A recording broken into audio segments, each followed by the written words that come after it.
안녕하세요. 하루하루 소리를 담다 하소담입니다.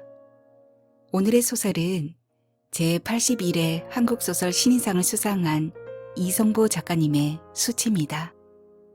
삶과 사랑, 불륜과 불화, 죽음과 화해, 그리고 희망을 담은 소설로 정말 매혹적인 소설이라 평하는데요. 오늘의 소설 숫 들려드리겠습니다.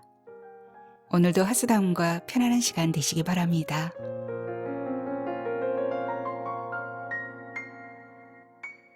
숫 이성보.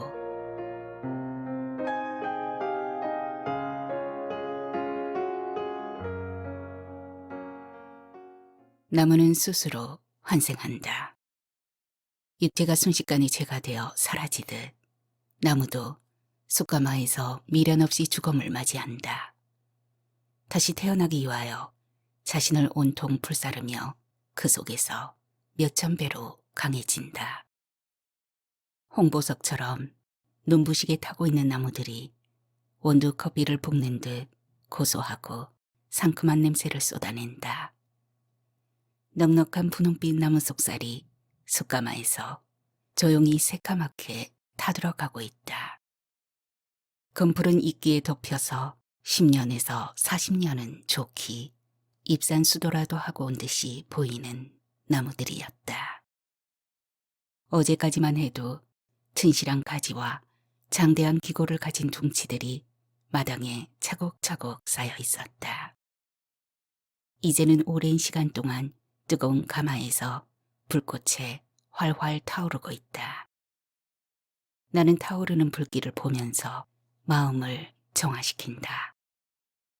마음 구석구석까지 끼어있는 시름을 털어내고 울분을 내려놓는다. 이곳의 고된 하루보다 수갑절 견디기 힘들었던 지난 날도 이 순간을 바라볼 수 있기에 참을 수 있다. 굴뚝에서 뿜어져 나오는 연기가 빨랫줄에 널려있는 하얀 호디불처럼 나부낀다. 적적한 산골의 골짜기를 포근히 감싸줄 듯 맴돌고 있다. 죄는 빛바랜 양철 지붕 아래 숯가마 앞에서 뽀얀 연기에 휩싸여 있다. 그는 이곳의 작업 대장이다. 산출내기에 불과한 나에게 부장대를 건네준다. 숯공장에서 불을 볼 줄 아는 사람이 대장 역할을 맡는다. 불이 다 붙고 나면 가마 입구 맨 아래 공기구멍의 크기를 조절해야 한다. 모래와 진흙으로 미장 마감을 지시하는 그는 굴뚝의 연기만 봐도 숯의 상태를 알 수 있단다. 그는 전기톱과 벌목차를 앞세우고 횡성에서 찾아온 벌목업자와 어제 밤늦게까지 술을 마셨다. 참나무 수급 문제로 애태웠단다. 오늘은 자네가 좀 알아서 처리해주게. 죄는 모자라는 잠을 보충하기 위하여 숙소로 들어간다. 축 늘어진 어깨와 휘어진 등짝을 볼 때마다 비탈이 선 나무 한 그루가 흐느적 하는 것 같다.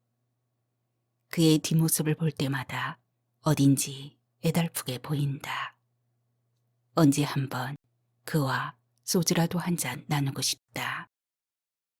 그는 내가 처음 이곳에 찾아와서 일을 시켜달라고 했을 때 한눈에 거절했다. 뜨거운 열기와 잿가루 날리는 열악한 이곳에서 일을 해보겠다고 찾아온 나를 가당찮게 보는 듯했다.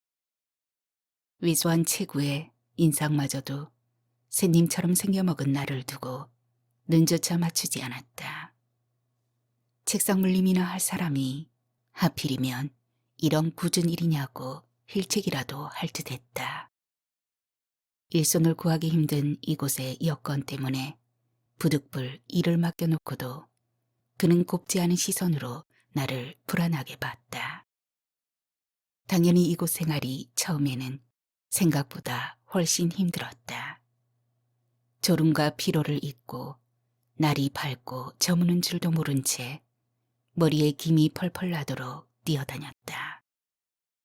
팽팽한 활시위처럼 긴장의 끈앞을 놓지 않았지만 위험의 손길은 나를 아찔한 궁지 속으로 밀어넣기도 했다. 길이가 5미터에 가깝고 무게가 10킬로가 넘는 부장대로 숯을 꺼낼 때 손가락 마디마디가 휘어지기도 했다. 물집 투성이 손바닥, 굳은 살 팔목, 그뿐이 아니었다. 차에서 육중한 나무찜을 내릴 때 허리 근육에 골절을 당해 고생이 심했다. 몸에 붙은 나무 송진이 안 떨어져 피부 가려움증에 한참 애를 먹었다. 숯이 구워지는 동안에 숯가마에서 틈이 벌어져서 흙이 터져나가서 가까이 있다가 화상을 입어 곤욕을 치른 적도 많았다.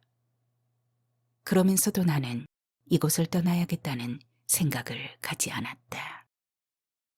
어머니는 나의 명주를 잊게 해준 게 숯이라고 했다. 어머니는 내가 태어나기 전에 위로 두 아들을 잃었다. 당시에 콜레라, 장티푸스가 유행했는데 두 아들 모두 전염병으로 숨을 거두고 말았다.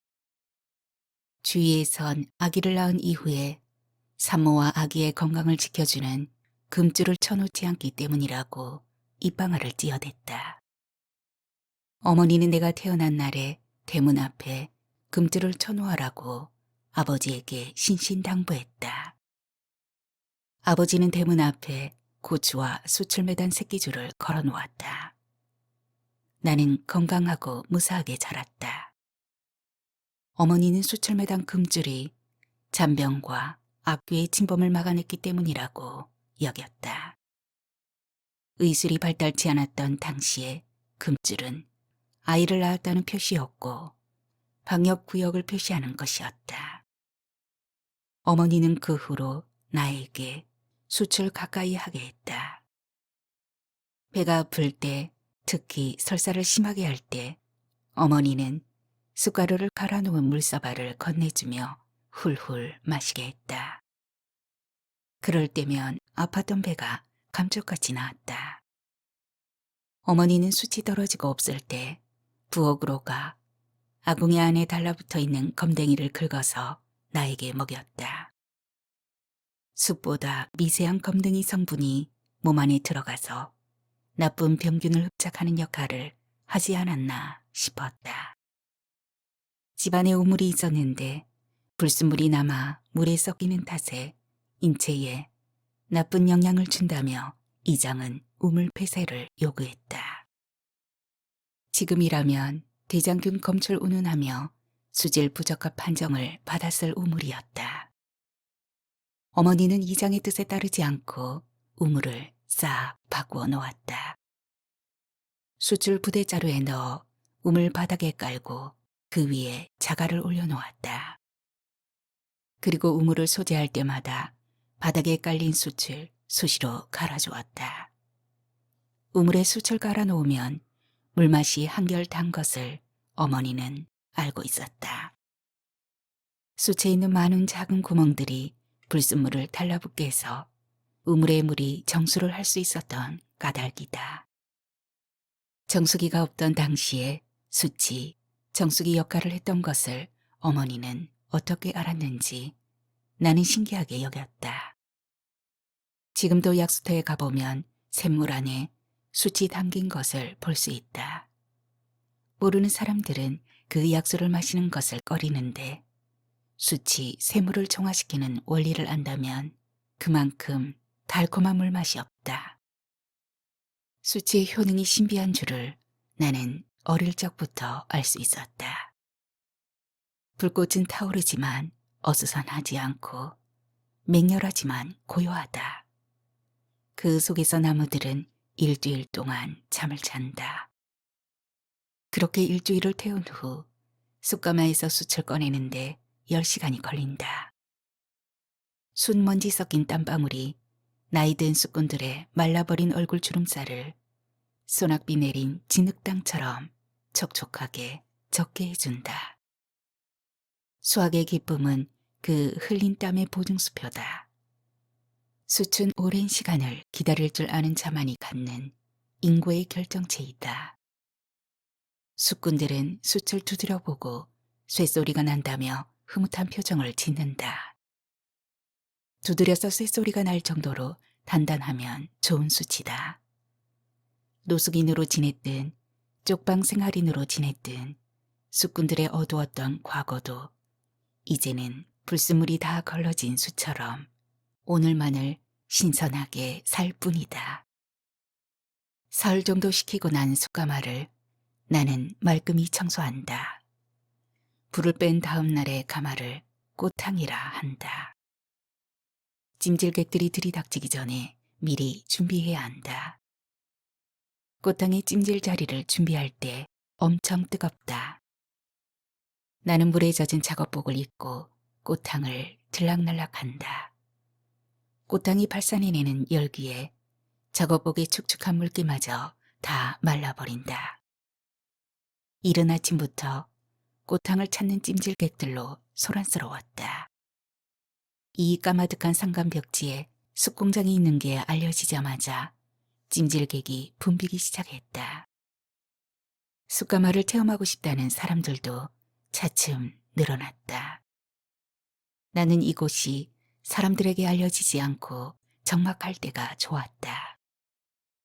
세상과 등 돌린 내 은둔의 울타리를 누군가가 비집고 들어와 자꾸 허물어뜨리는 것 같아서 싫었다. 내가 여기에 온 지도 6개월이 지났다. 이곳을 방문하는 사람들을 대할 때마다 얼굴을 손바닥으로 자주 가렸다. 심부름센터 직원이라도 찾아왔는지 신경이 쓰였다. 내 행방이 밝혀지게 할 수 없었다. 아내에게도 알려주지 않았다.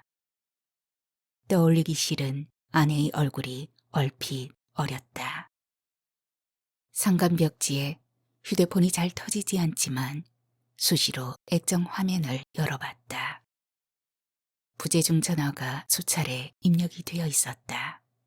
아내의 전화번호였다. 아내는 이혼 합의를 해주지 않았다. 내 요구에 응해주지 않고 고집을 부리는 이유를 알 수가 없었다. 수출 현미경으로 관찰하면 무수한 구멍이 마치 벌집처럼 연결되어 있어요. 이런 미세한 다공 구조가 미생물에 집이 되어서 주위의 유해 병균이나 좋지 않은 냄새를 붙잡아다 가두어 주죠. 그 각각의 방이 유해 물질의 감옥이라 보면 딱 맞아요. 숯도 다이아몬드에 버금가는 보물입니다. 최는 숯을 설명하는데 여념이 없었다. 그는 숯 체험장에서 방문객들 속에 에워싸여 있었다. 아내의 방종을 일찍부터 알아봐야 했다. 생각한 후 말을 하지 않으면 말을 한 후에라도 생각을 해봐야 하는데 아내는 그러지 못했다. 말을 꺼내놓고도 그 말에 생각을 하지 않았다. 벽시계가 엄연히 걸려있다. 짝퉁이지만 홍콩 여행 중에 수십 종류로 사다 모은 손목시계를 수시로 바꾸어 착용한다. 그러면서도 지금 몇 시야? 라는 물음을 자주 했다. 몇 시? 라는 물음을 상대방에게 묻기 이전에 스스로가 벽시계를 보든가 손목시계를 내려다보면 될 일이다. 아내의 그런 습성은 쉽게 변하지 않았다. 또한 내가 차를 몰고 있고 조수석에 앉아있는 아내가 전방의 교통순경을 발견할 때도 그랬다. 운전석에 앉은 내가 안전벨트를 매고 있는지 쳐다보고 말을 하면 될 터인데 당신 안전벨트 맸어? 라며 바로 물음부터 던진다. 나는 당당하게 안전벨트를 매고 안전운행 중인데도 불구하고 말이다. 그처럼 아내는 생각 없이 말을 내뱉는 습성을 갖고 있었다. 아내는 충동적으로 물건을 구매했다. 결혼 후에도 조그만 사무실에 출근했는데 업무는 안중에도 없이 번번이 자리를 비웠다. 업무 시간에 쇼핑밖에 하지 않은 것 같았다. 옷가게의 유혹에 끌려다닌 아내의 옷장엔 옷들이 수두룩하게 걸려 있었다. 원피스, 스웨터, 블라우스, 정장, 구두, 사다 놓은 물건들을 제대로 기억이라도 할는지 의심스럽게도 갖다 모았다. 집안에서 사용될 물건이라도 꼭 요긴한 것만 있으면 되는 게 아니었다. 일생에 단 한 차례라도 사용되면 사다 놓아야 했다. 있는데 왜 또 샀어? 하면 한 벌 갖고 되나? 사내 놈이 찌질하게 왜 간섭이야? 하면서 나에게 툭 쏘는 말투로 눈을 흘기고 대들기 일쑤였다. 아내에게는 물건을 사는 동안엔 남에게 주목받고 관심의 대상이 되는 순간을 맛보는 것 같았다. 아내는 노출증이 심했다. 가슴 부위가 푹 패여있고 브래지어에 봉긋한 전무덤이 꽉 조여있는 분홍색 민소매를 자주 입고 다녔다. 앞가슴은 목 부위까지 감싸는데 뒷부분에는 어깨의 끝만 있고 등짝부터 엉덩이의 윗부분까지 하얗게 드러나는 옷을 걸치기도 즐겼다. 그것까지는 참을 수 있었다. 겨드랑이 털은 성기의 털과 마찬가지로 성적인 상징과 성적 자극을 준다. 모든 여자가 미학적인 이유로 제모를 하는데도 아내는 겨드랑이 털을 깎지 않았다. 한여름철에도 겨드랑이의 새카만 털이 송송 나 있는 모습으로 다니는 게 부끄럽기는커녕 쾌감을 느끼는 듯했다. 아무래도 아내는 이성 앞에서 평소 가려져 있는 자신의 신체를 노출함으로써 성적인 만족을 느끼는 게 분명했다. 나는 아내의 철없는 짓거리를 떠올릴 때마다 아내의 머리채를 낚아채서 이 숯가마로 골백 번도 더 끌고 온다. 이글거리는 저 불꽃 속으로 지도새도 모르게 흔적 없이 집어넣어 버리는 상상을 해본다. 꽃탕에는 기업체 직원들이 숯가마 미팅을 진행하고 있었다. 뜨거운 숯가마 방에 둘러앉아 있으면 땅구멍이 열리기 전에 마음이 먼저 열리면서 자연스럽게 얘기가 술술 나온다. 친해지려면 목욕을 같이 해보면 알 수 있는 이치와 같다. 이제는 기업들이 이곳에서 세미나를 개최하려고 제법 쏠쏠히 예약 신청을 해온다. 나는 찜질객들이 보이지 않는 공터에서 아내에게 폰을 했다. 아내는 발신자가 누군지 알기가 무섭게 자신의 말을 이어나가기에 바쁘다.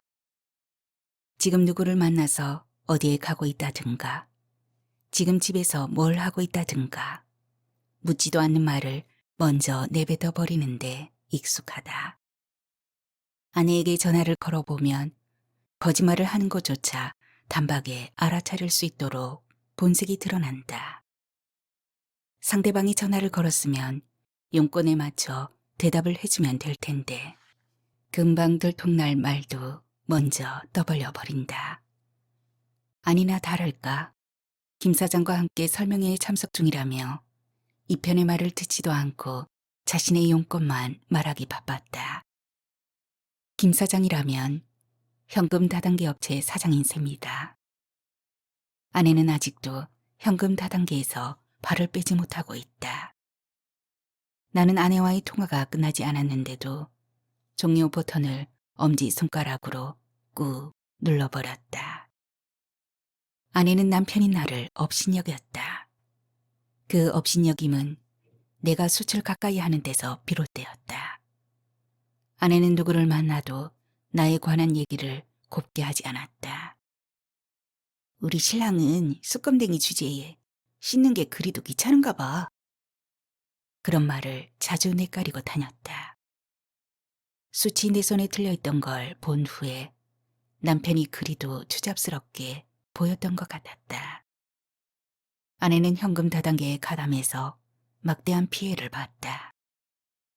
다단계에 빠져든 것을 보다 못해 질책하면 숯에 미친놈이나 다단계에 미친년이나 그게 그것 아니냐?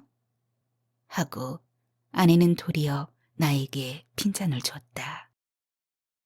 아내는 숯만 보면 거부 반응을 일으켰다. 나는 냄새 제거를 위하여 화장실과 전자파 제거를 위하여 TV 위에 또 베란다의 화분에 숯을 몇 개씩 넣어두었다. 아내는 그걸 보자마자 기겁을 했다. 새까만 숯을 본 아내는 곧바로 세면장으로 달려가 수도꼭지를 콸콸 틀어놓고 손을 씻으며 난리를 떨었다.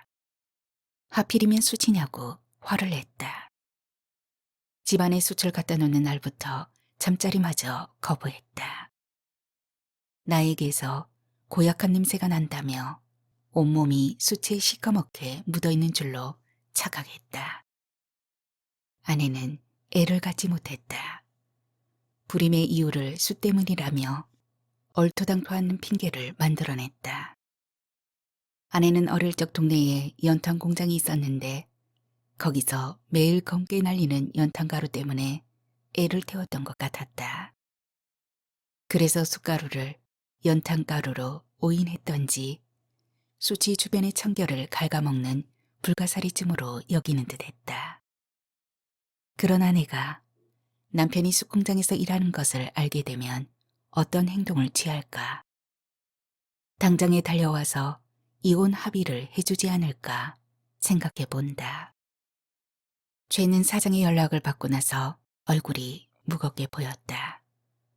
출장이 잦은 사장은 숯공장의 운영을 최에게 일임했다.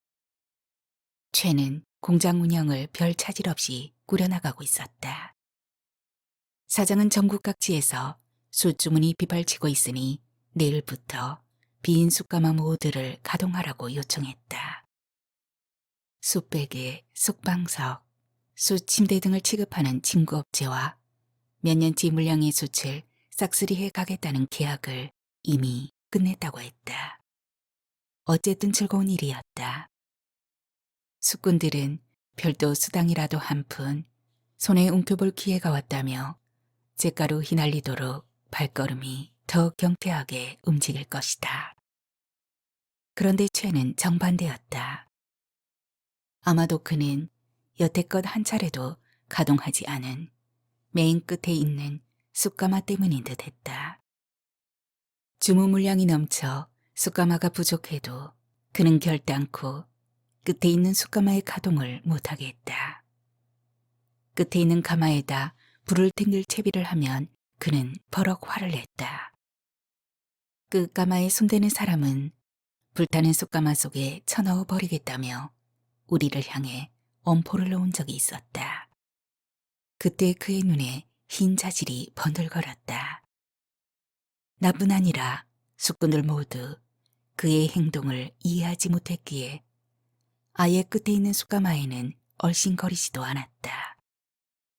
귀가 얇은 아내는 다단계 유혹에 꼬여서 나 몰래 고리의 자금을 빌렸었다. 아파트를 아내 명의로 해둔 게 화근이었다. 무슨 캐피탈이니 무슨 론 업체이니 생면부지의 채권자들이 들이닥쳤다. 아내를 믿고 인감을 맡긴 게 큰 잘못이었다. 나도 모르게 채무연대 보증이 마구잡이 되어 있었다. 시한폭탄을 장착해 놓은 듯이 대처할 수 없는 일이 도사리고 있던 걸 전혀 감을 잡지 못했다. 결혼 전부터 다니던 직장에 사표를 내고 받아낸 퇴직금으로 탈탈 틀어막기엔 역부족이었다. 눈앞이 깜깜했다. 아내와 별거에 들어갔다. 나는 사글세 골방에서 생활했다. 새 직장을 구했지만 잘못 깨어진 첫 단추는 돌이키기 어려운 결과만 초래했다. 걸핏하면 채권자들이 들이닥쳐 애를 먹였다. 어떻게 알아냈는지 옮기는 직장마다 따라다니며 아내의 채무액 청산을 요구했다. 녹진하게 버티며 직장 생활을 한다는 게 힘들었다. 눈치챈 상사는 사장에게 일러 바쳤다. 나는 공고사직을 당하는 수모를 겪었다. 정오를 1시간가량 넘긴 때의 햇빛은 산등성이라도 야금야금 갉아먹을 듯이 사금파리처럼 부서져 내렸다. 그날의 오후는 내밀한 모든 것을 까발리고 싶은 것처럼 환했다. 숯공장에 뜻밖의 방문객들이 들이닥쳤다. 형사였다. 순간 나는 뒷골이 뜨끔거렸다. 나의 행방을 추적하는 것 같아서 손바닥에 식은땀이 맺히기도 했다. 형사는 여자의 사진을 꺼내들고 여자의 행방을 찾고 있었다. 나는 사진 속 인물이 아내인 것 같아 겁이 덜컥 났다.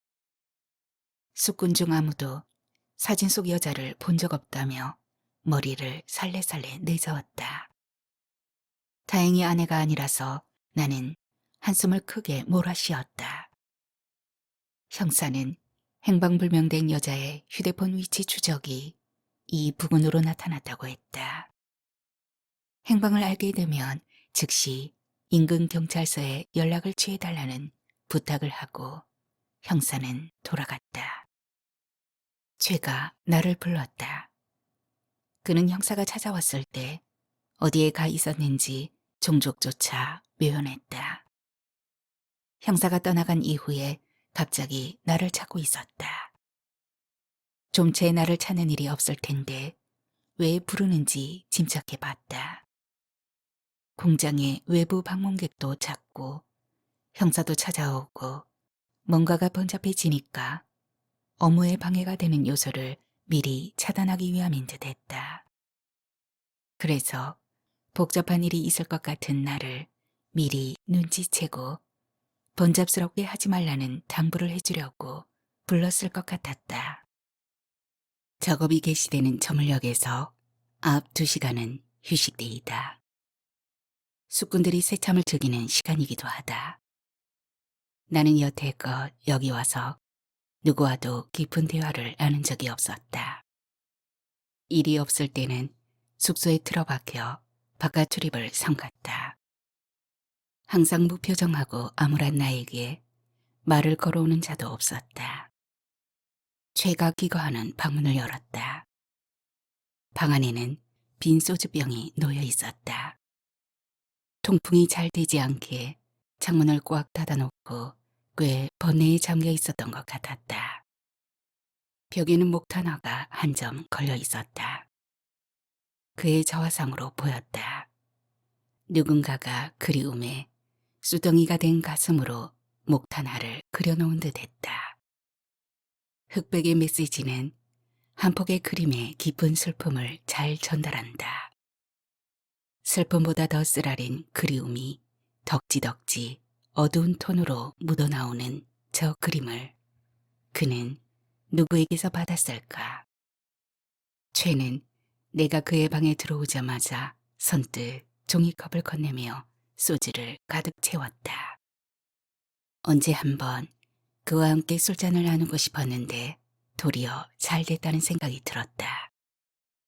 절에서 허드렛 일을 하며 군불 떼는 일을 하는 사람을 불목한이라고 하지.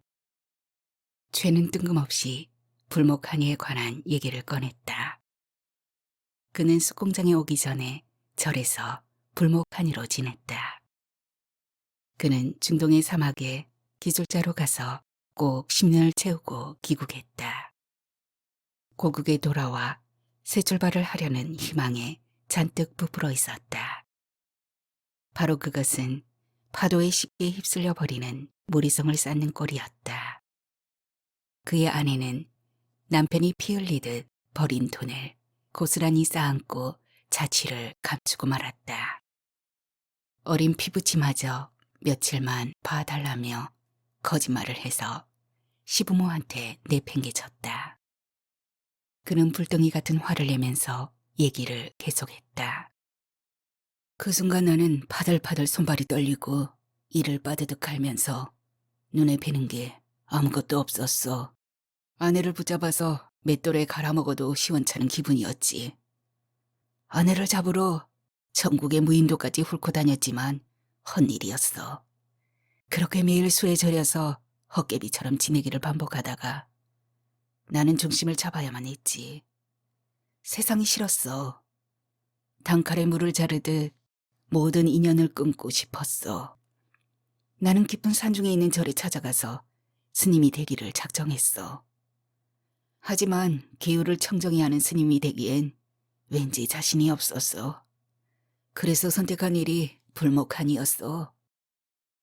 그는 가을 벌판에 하얗게 서리가 내린 듯이 희끗희끗한 머릿결을 손바닥으로 쓸어 올렸다. 머릿결에 감추어진 이마에 깊숙한 주름살이 패였다. 그의 주름살 사이로 움푹움푹 파고들듯이 내 연민의 정이 샘솟았다. 그가 소주를 들이켜자마자 곧바로 빈 종이컵에 소주를 가득 따라 올렸다. 불목하니가 있기에 절집이 더 절다워진다. 그와 마찬가지로 숙군들이 있기에 세상은 따뜻해진다고 봐야 할 것이다. 묵묵히 제할 일을 다하며 사는 우리 숙군들은 이 세상을 뜨겁게 달구는 불목한이라는 생각이 든다. 그는 수채가 난 얘기로 화제를 돌렸다. 자신을 인내하고 때를 기다릴 줄 알아야 최고를 만날 수 있다는 것을 터득하고부터 나는 본래의 나를 찾게 되었어. 좋은 숯은 불을 떼는 정성과 숯을 꺼내는 사람이 흘린 땀의 양에 달려있지. 여태껏 내가 흘린 땀의 양은 저 뒷산 개울물만큼은 될 거야. 그는 숯공장에서 일하고부터 지난 일의 슬픔을 차츰씩 잊고 새 사람으로 거듭났다. 자신의 처지와 흡사하게 보이는 나에게 꼭 들려주고 싶었던지 많은 얘기를 늘어놓았다. 저 대면으로선 어색하지 않은 분위기로 몰아가고 있었다. 예전에는 나무를 벌채한 곳에서 직접 가마를 만들어 구워냈기 때문에 깊은 산골 어디서든 숯가마를 흔하게 볼 수 있었지. 지금은 산림보호라는 이유와 싼 값으로 수입되는 숯이 늘어가면서 숯가마는 이 땅에 사라지는 것 중 하나가 되어가고 있는 게 안타깝다네. 그러면서도 그의 눈빛에는 광채가 어렸다. 숯가마에서 끄집어낸 불덩이가 전율이 스치도록 아름다워 나는 숯에서 하루도 떠나 살 수가 없어. 그는 일생일대의 귀중한 사연을 장롱 깊숙이 폐물상자처럼 몰래 간직해 두었다. 날마다 길어가는 불면의 밤에 한 번씩 꺼내보며 소리 없는 눈물을 흘렸다. 그것을 개봉하여 보여주려는 듯 두 눈을 지그시 감았다. 하루는 바깥에 볼일을 보고 오는데 이 산중에 웬 여자가 신음하고 쓰러져 있는 것을 발견하게 되었다. 초가을 날씨인데도 산중에는 찬 서리가 내려 기온이 극강하였다. 혈색이 하얗도록 허약하게 보이는 여자는 산행 중에 갑자기 찾아온 저체온증 증세로 쓰러진 듯 했다. 그 사연은 가슴에 천근만근 무거운 짐으로 눌리고 있었다. 이제는 누군가에게 터뜨리고 싶었다. 굳이 내가 선택된 점이 뜻밖이었지만 나는 조용히 듣고 있었다. 나는 여자를 안아 양지 바른 곳에 눕혀놓고 갖고 있던 숟가루를 갈아서 물과 함께 떠먹였지. 여자는 계속 혼수 상태에서도 온몸을 부들부들 떨고 있었어. 나는 마침 배낭에 들어있던 보온병을 끄집어냈어.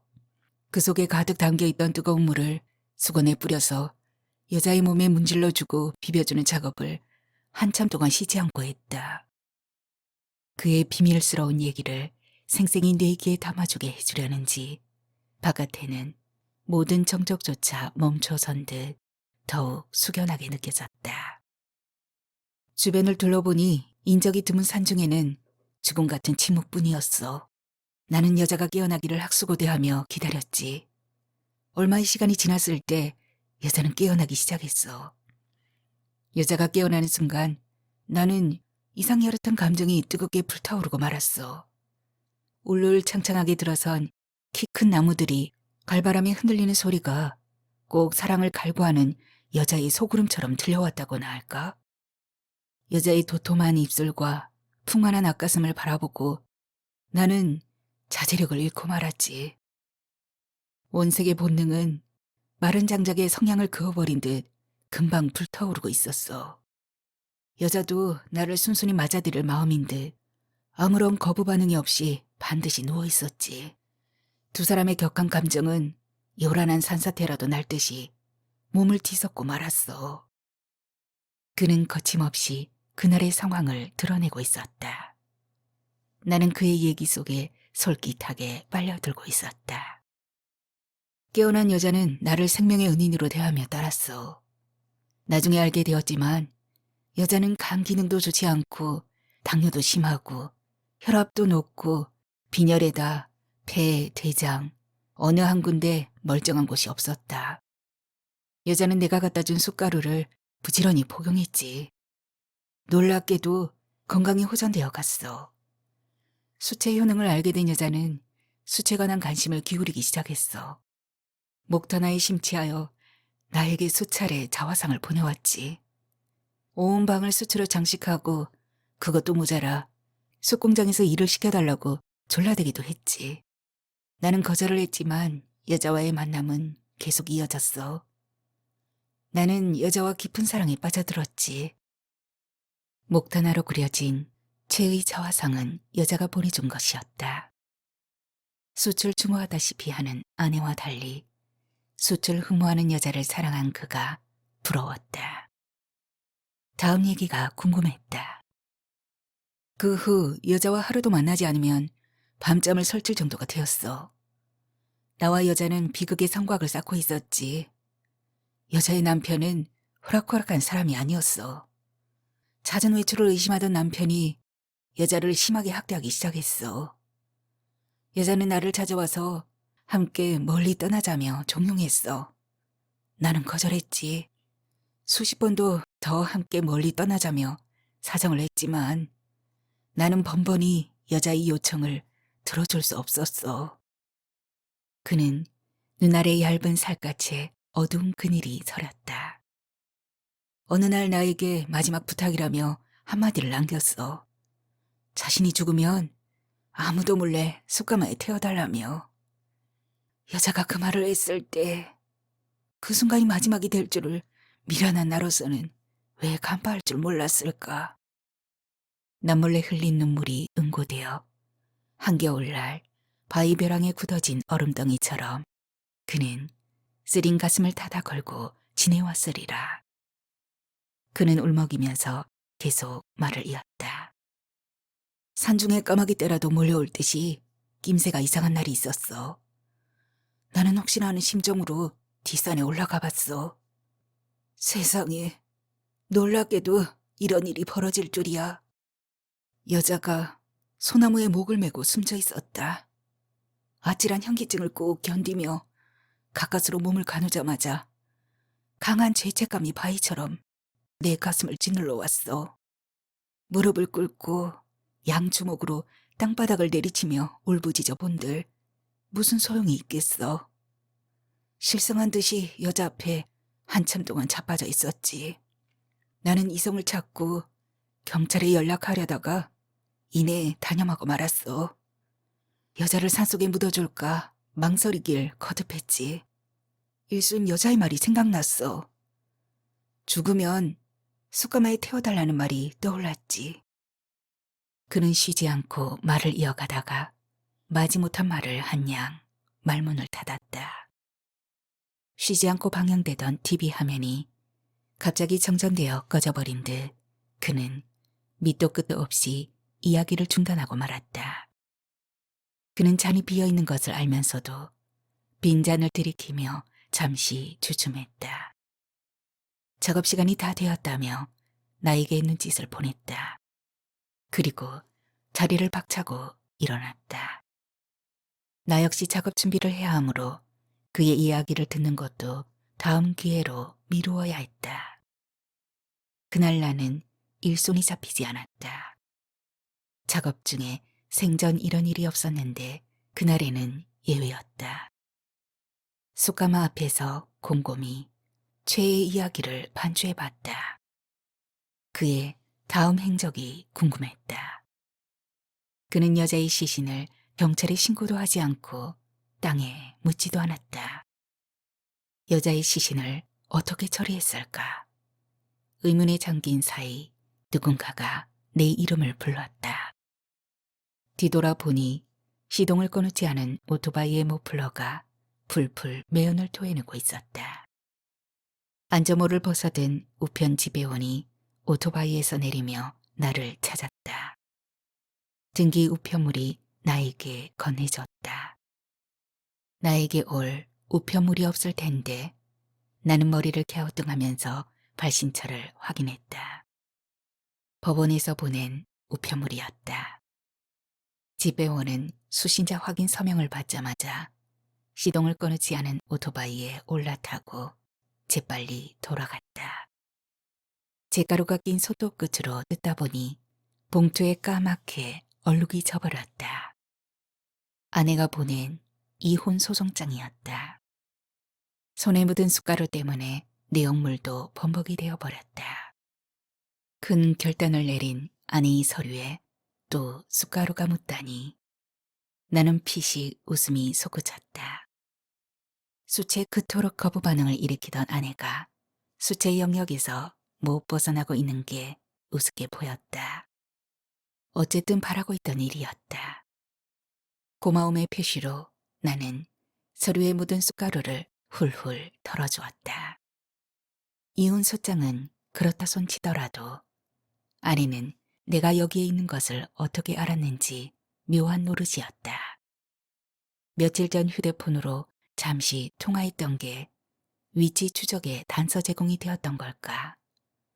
아내는 끝끝내 나의 행방을 추적하고 있었던 게 분명하다.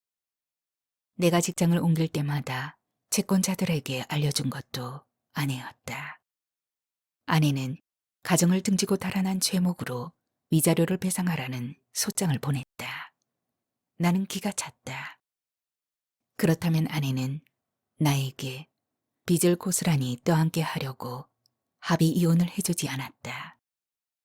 일찌감치 다단계 김 사장과 눈이 맞았고 나에게 모든 빚더미를 덤터기 씌웠다.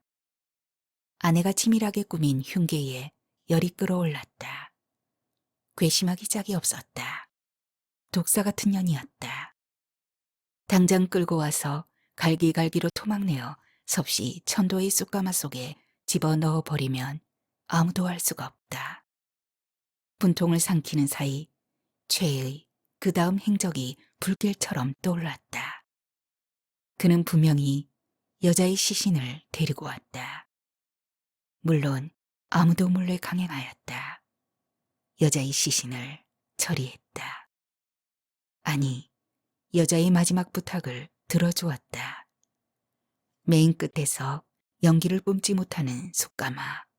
그 옆에 놓여있는 숯가마들은 그 사연을 알고 있다는 듯 쥐야장천 강렬한 열기를 내뿜고 있었다.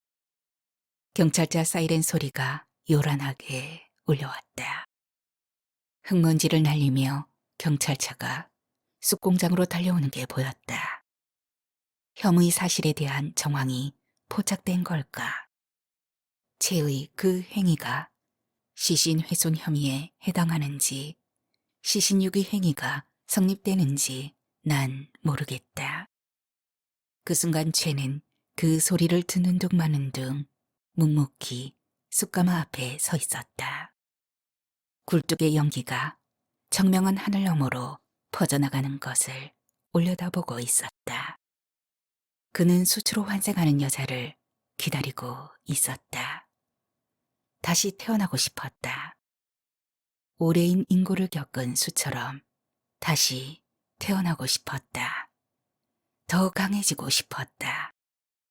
숯가마에는 숯 저희끼리 시린 어깨를 비비대고 있었다. 아픔도 기쁨도 하나라고 일러주듯 길게 반짝일 불빛을 맹렬히 토해내고 있었다. 나는 숯가마 곁으로 바짝 다가갔다.